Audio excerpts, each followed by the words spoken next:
In this video, I'm going to share with you the 3 best tips to getting your ex back that I know of. But before we begin, let's be clear, this isn't about quick fixes or emotional theatrics. It's about reclaiming your presence after something that once felt certain suddenly collapsed. When a relationship ends, especially one that mattered, the silence afterward can be deafening. Your instincts may scream for action, to reach out, explain, fix, undo.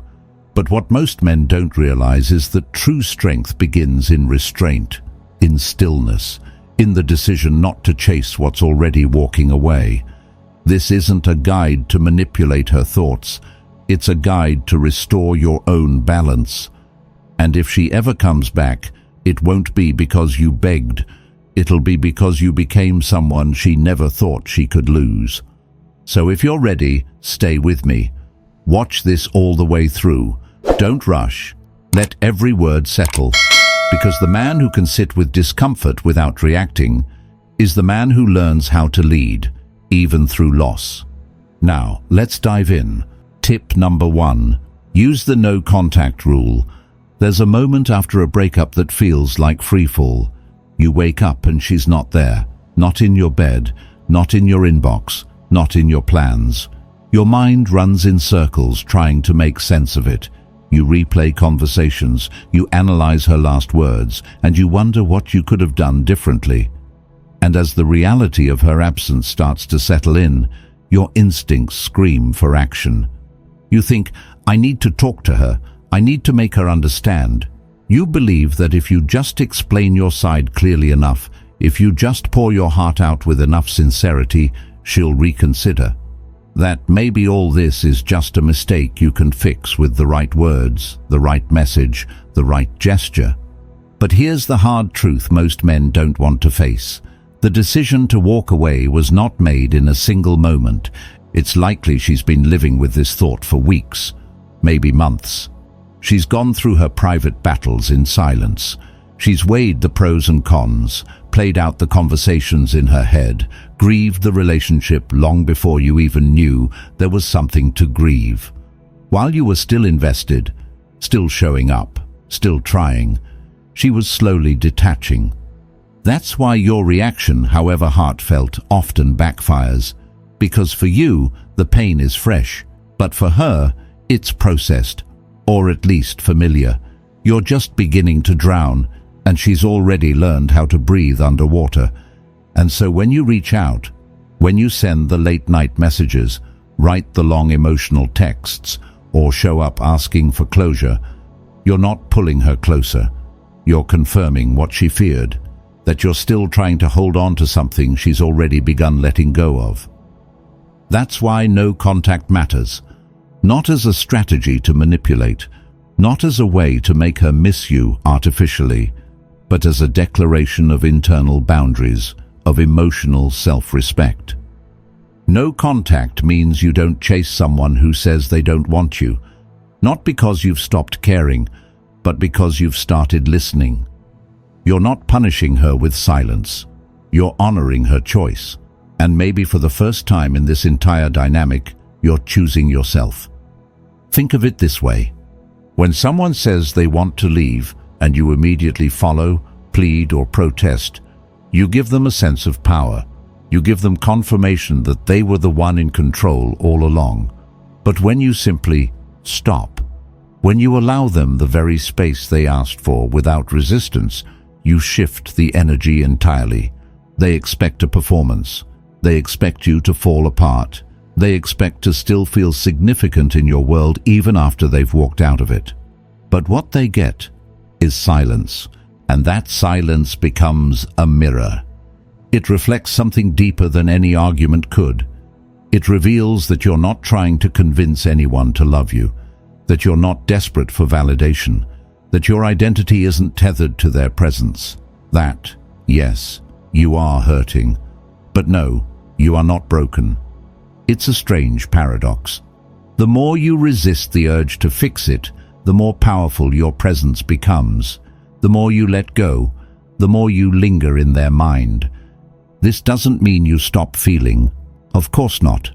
There will be nights where the loneliness bites, where your finger hovers over the send button, where you imagine how she might respond if you just reach out one more time. But those moments are not the time to act. They're the time to sit still and remember what this process is actually for.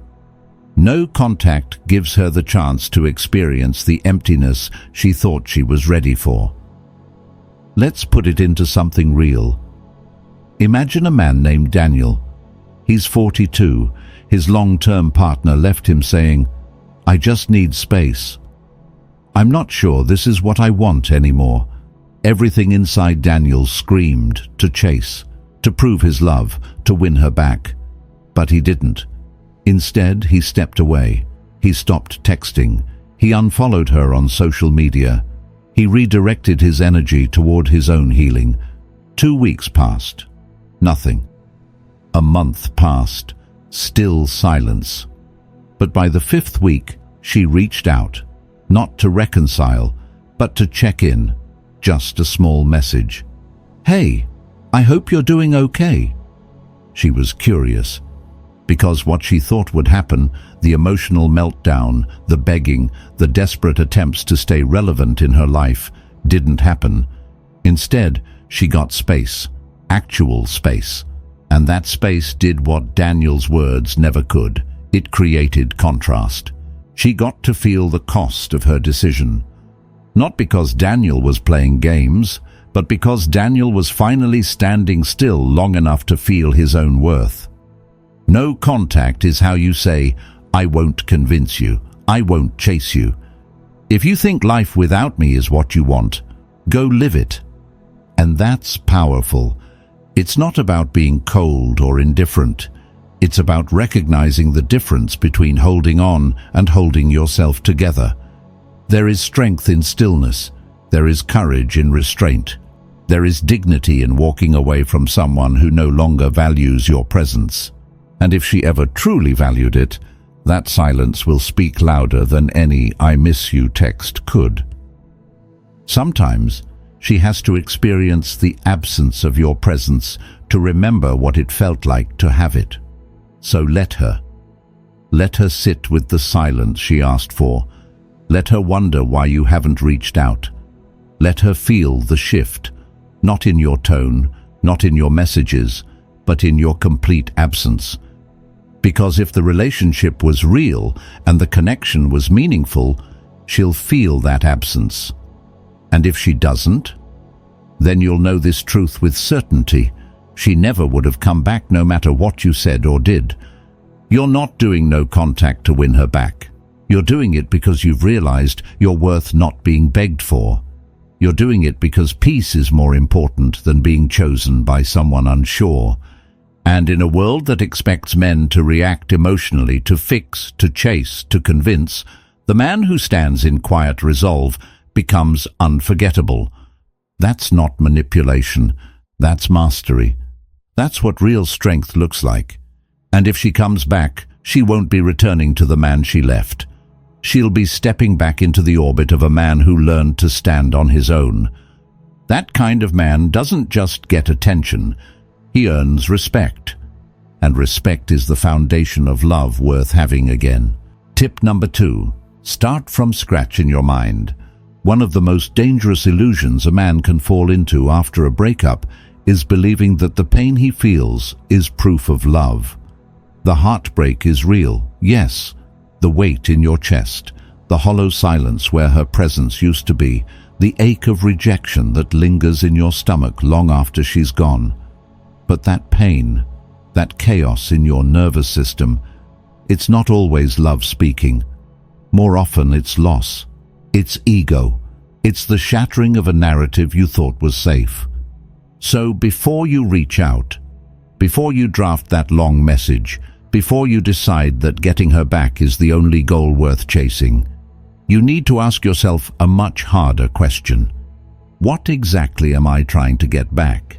It's tempting to say it's her smile, her presence, the way she made you feel. But sometimes what we really want to retrieve isn't the woman herself. It's the feeling of being wanted. It's the comfort of knowing we belong to something. It's the illusion of control we had when everything still made sense. Men, especially in their late 30s and early 40s, often build a sense of identity around stability, around consistency, around being someone's rock. So when that dynamic is ripped away, the instinct is to fix it, to patch the hole, to restore what feels broken. But this reaction is rarely about her. It's about restoring a version of yourself that felt complete, and losing that version is what really stings. This is why starting from scratch in your mind is crucial. You're not rebuilding the relationship, you're rebuilding your perception of it and of yourself within it. This requires brutal honesty, the kind of internal work most men avoid because it's easier to romanticize the past than confront its imperfections. But that confrontation is where clarity begins. Think about this. Was she truly the right partner for the man you're becoming? Did she see you, not just the surface version, but the man beneath the effort, the man with depth, flaws, desires, ambition? Or did you fall into a role, predictable, reliable, safe, while slowly burying parts of yourself to keep the peace? There's a man I worked with, let's call him Eric. He was 39, divorced once, and had just ended a 2-year relationship that meant the world to him. When it ended, he was crushed. She told him she didn't feel the spark anymore, that things were comfortable but not exciting. He panicked. He tried to win her back. Flowers, letters, late-night calls. He was drowning in the loss of control. But when he stepped back, really stepped back, and began asking hard questions, he uncovered something uncomfortable. He had been shrinking himself for her approval, avoiding conflict, agreeing to things that didn't align with him, ignoring the parts of himself that felt unloved in silence. What he missed wasn't the relationship. He missed being chosen, being seen. But the truth was, he hadn't even been showing up as himself in that relationship for a long time. When he let go of the narrative and started from scratch, something shifted. His energy changed, his clarity sharpened, and slowly he began choosing himself, not in an arrogant way, but in a grounded, intentional one.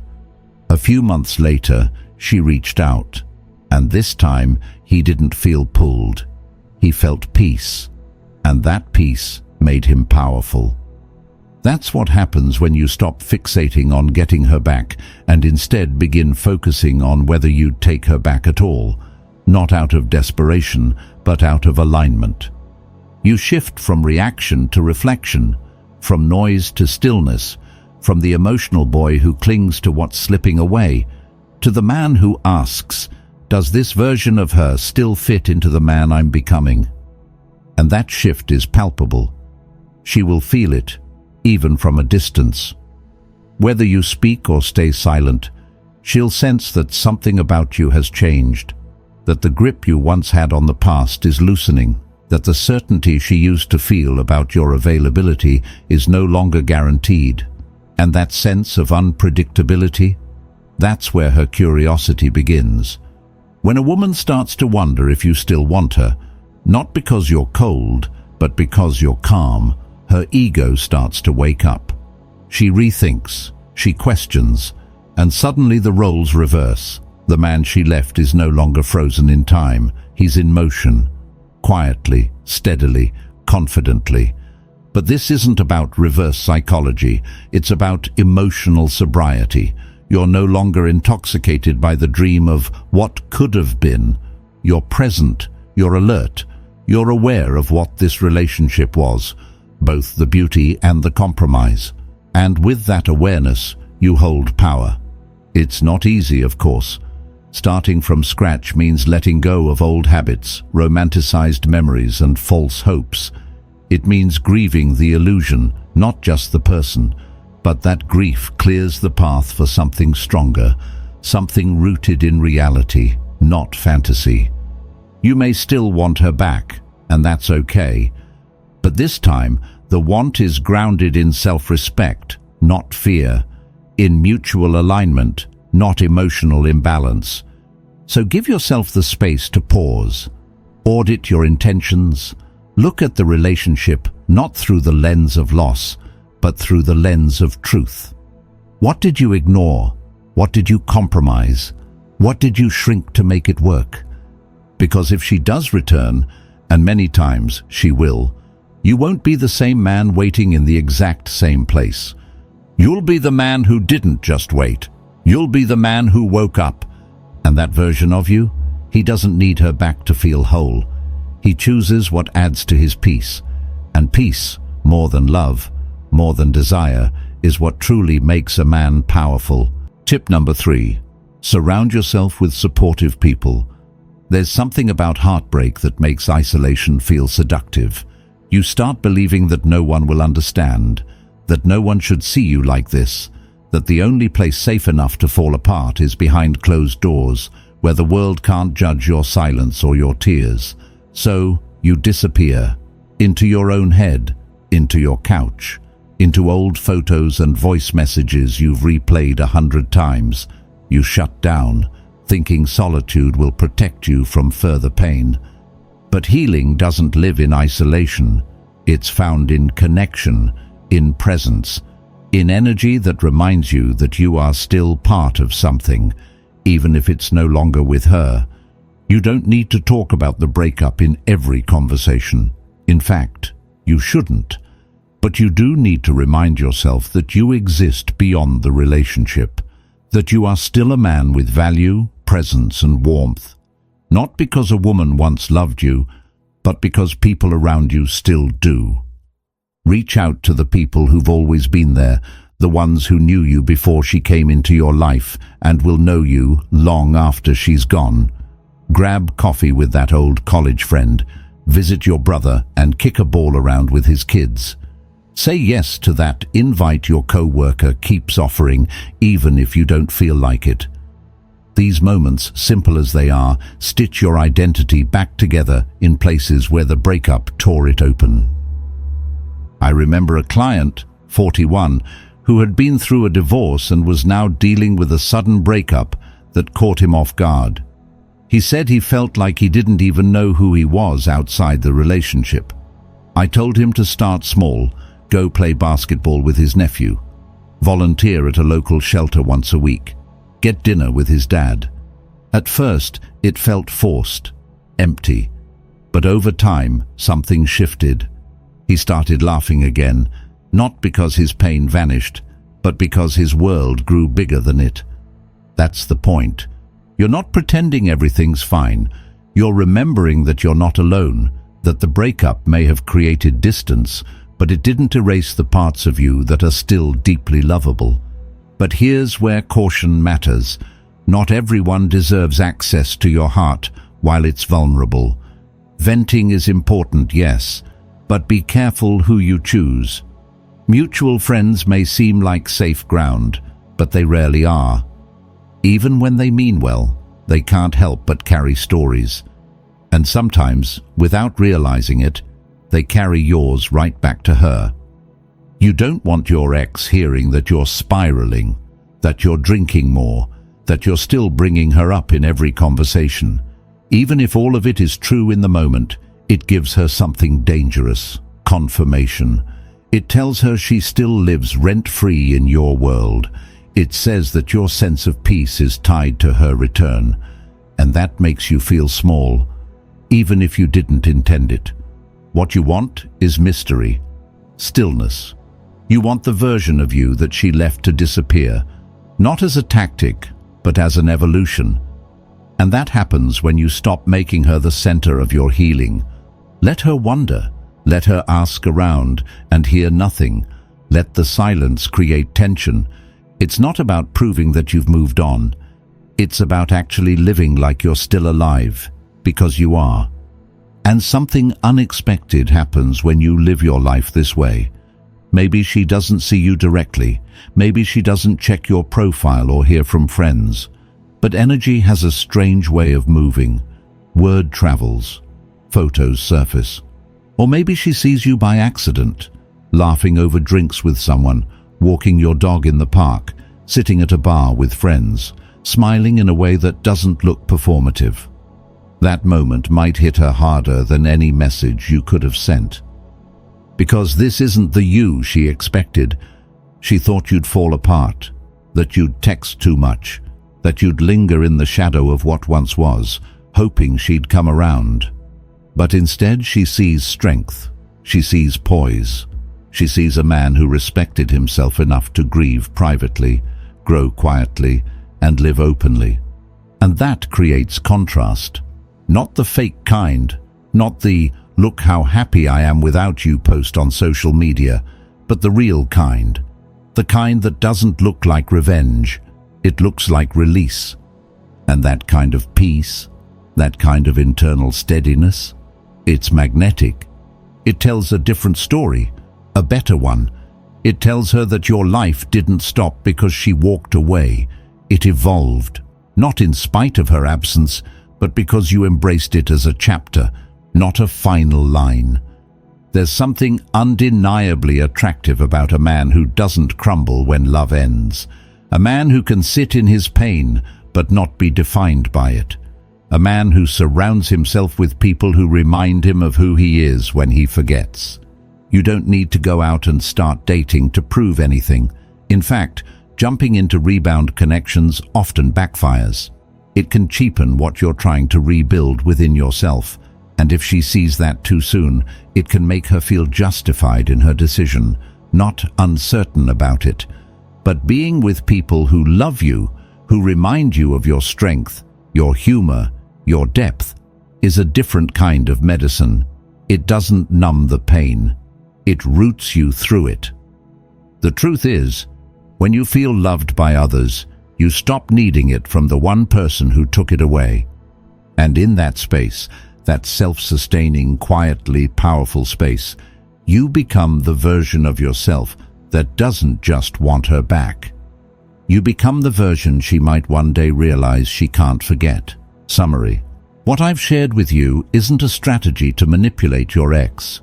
It's a roadmap to rediscovering yourself in the aftermath of emotional loss. We began by facing the truth that most men ignore. When she walked away, she had already been emotionally gone for some time.